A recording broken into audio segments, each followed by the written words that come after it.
시청자 여러분 안녕하십니까? 데일리 아시아입니다. 첫 소식입니다. 젠슨 황 엔비디아 CEO는 오늘 중국 AI 기술과 공급망이 세계적인 수준이라고 밝혔습니다.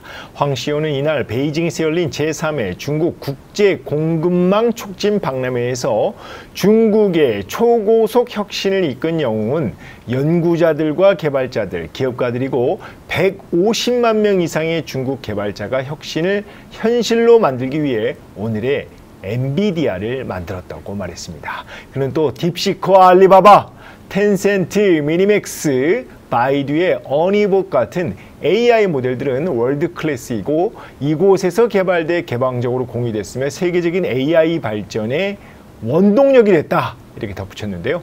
중국의 공급망은 기적이라는 말로 오늘 뗀 황 CEO는 연설 말미에 중국어로 엔비디아는 중국에서 계속해서 운영할 것이라며 친구들과 손잡고 AI 시대에 함께 번영과 미래를 열 것이라고 강조했습니다. 젠슨 황 CEO 미국의 엔비디아를 지금 운영하고 있지만 중국계 인사죠. 황 CEO는 어제 미국 정부가 중국의 H20칩 판매를 승인했다고 직접 밝히기도 했는데요. 트럼프 행정부가 중국의 AI 칩 수출을 허용한 배경 오늘 드러났습니다. 하워드 롤튼이 상무부 장관은 중국이 히토류 자석의 대미 수출을 재개하는 조건으로 엔비디아 H20의 중국 수출을 허용하기로 했다고 전했습니다. 그는 엔비디아가 최신형 칩 블랙웰을 개발했고 H200과 H100 칩을 보유하고 있기 때문에 중국의 판매를 허용한 H20 칩은 성능 기준으로 네 번째라고 설명했습니다. 그러면서 미국은 중국보다 한 단계 앞선 반도체를 개발하고 저사양은 중국이 계속 사도록 한다는 게 트럼프 대통령의 생각이라며 중국의 개발자들이 미국 기술에 중독되도록 하는 충분한 만큼 팔고 싶다. 이렇게 전했습니다. 미국 AI 가상화폐 정책을 총괄하고 있는 데이비드 섹스는 언론 인터뷰에서 중국 화웨이가 세계 AI 시장을 장악하는 걸 막기 위해 엔비디아가 저사양 AI 칩을 중국과 다른 나라에 팔 수 있어야 한다. 이렇게 말했습니다. 중국의 AI 기술 발전 속도가 빠르지만 미국 제품을 추월하기까지는 아직 멀었다는 의미인데요. 트럼프 대통령이 현지 시간 15일 펜실베니아 에너지 혁신 서밋에서 AI 분야에서 세계 1위의 초강대국이 되는 게 목표라며 우리는 중국보다 훨씬 앞서 있다고 말했습니다. 그는 특히 중국이 미국을 따라잡도록 두지 않을 것이라고 강조했는데요. 트럼프 대통령은 이날 업계 선두인 20개 기술 및 에너지 기업들이 펜실베니아주에 920억 달러, 우리 돈 127조 원이 넘는 투자 계획을 밝혔다며 펜실베니아 역사상 최대 규모의 민간 투자라고 소개했습니다. 그러면서 펜실베니아주의 AI와 에너지 분야에 수만 개 일자리를 창출하게 될 것이라고 말했습니다. 블랙스톤, 코어위브, 대규모 투자사들이죠. 투자 예정 기업들이 데이터 센터 건설과 송전 인프라 업그레이드, 그리고 AI 훈련 등에 집중 투자하기로 했습니다.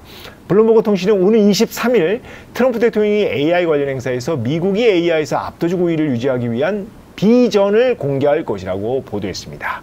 또 이달 중으로 AI 관련 행동 계획을 공개하고 새로운 AI 정책 실행을 위한 행정명령에도 서명할 것이라고 전했습니다. 올 초 중국 딥시크 등장으로 상당한 충격을 받은 미국이 AI 패권 경쟁에서 중국의 추월을 막고 압도적 1위를 차지하기 위해 온 힘을 쏟고 있는 모양입니다. 어센드 AI 칩을 개발한 그 화웨이를 중국 기업 가운데 가장 위협적인 곳으로 꼽고 있는데요. 이날 뉴욕 증시에서 엔비디아는 H20 중국 판매 소식에 4% 넘게 급등했으며 중국 화웨이는 비상장사입니다. 다음 소식입니다. 트럼프 대통령이 현지 시간 15일 인도네시아와 무역 협상을 타결했다고 밝혔는데요. 이에 따라서 인도네시아는 영국과 베트남에 이어 세 번째로 미국과 무역 협정을 체결한 국가로 이름을 올렸습니다. 이번 협정을 통해 인도네시아는 미국에 수출하는 모든 상품에 19% 관세를 물게 됐고 미국은 인도네시아로 수출하는 제품에 관세가 부과되지 않습니다.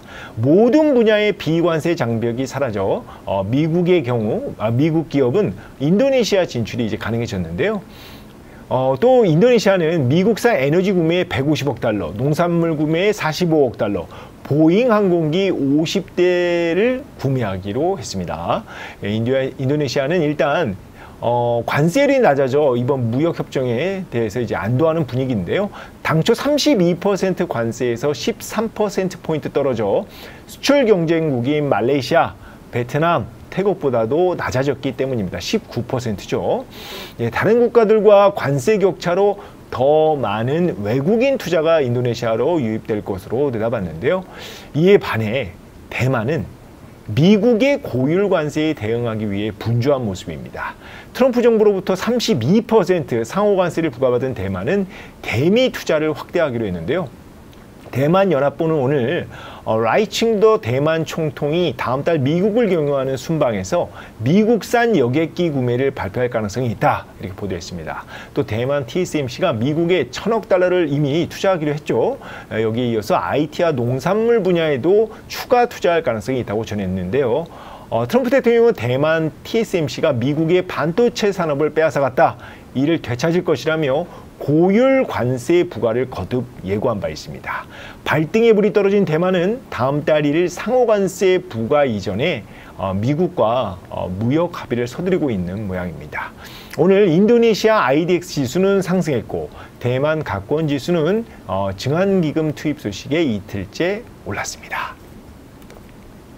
다음 소식입니다. 중국이 군사훈련과 물류 배송 등 로봇 활용 분야를 빠르게 늘려가고 있습니다. 중국 중앙TV는 현지 시간 15일 인민해방군 76 집단군 소속 보병부대가 최근 사족 보행 형태인 로봇 늑대와 드론 등을 활용해 훈련했다고 보도했는데요. 훈련은 군인과 로봇 늑대, 드론 등으로 이루어진 부대가 구릉지에서 서로 대결하는 방식으로 진행됐으며 로봇은 수색과 목표물 확인 및 타격 등에 사용됐습니다. 예, 무게 70kg 정도인 로봇 늑대의 등에는 소총이나 정찰 장비 등이 탑재됐는데요. 지금 화면에서 보이고 있습니다. 예, 로봇 늑대가 실제 중국군 훈련에 쓰인 장면이 대중에 공개된 것은 이번이 처음입니다. 중국 광둥성 선전시에서는 최근 그 지하철을 타고 지하철 역사에 있는 편의점에 물류를 배송하는 로봇도 소개됐는데요. 중국 거리에서는 이미 로봇 택시가 돌아다니고 있고 드론을 이용한 음식 배달도 화제가 된 바 있습니다. 올해 중국 정부는 세계 최초로 로봇 축구 대회나 로봇 격투 대회 등 다양한 이벤트를 열고 있습니다. 왜냐? 중국의 로봇 기술이 이만큼 발전했다, 이렇게 알리기 위해서인데요. 다음 달 베이징에서 세계 최초로 휴머노이드 로봇 종합운동회가 열릴 예정인데요. 그에 앞서 어제 그 중국 바다링 구역 만리장성에선 올림픽 성화 봉송과 유사하게 로봇이 에너지 큐브를 가지고 달리는 행사가 열렸습니다. 최근 세계 최초로 휴머노이드 로봇 하프 마라톤에서 우승한 텐궁이 첫 주자로 나섰고 다른 로봇들은 큐브를 봉송하면서 노래나 격투를 하는 등 퍼포먼스를 선보였습니다. 자, 중국 최대 휴머노이드 로봇 기업 유비테크 로보틱스는 오늘 홍콩 증시에서 보합 마감했습니다. 데일리 아시아 오늘 준비한 거는 여기까지입니다. 지금까지 시청해 주셔서 감사합니다.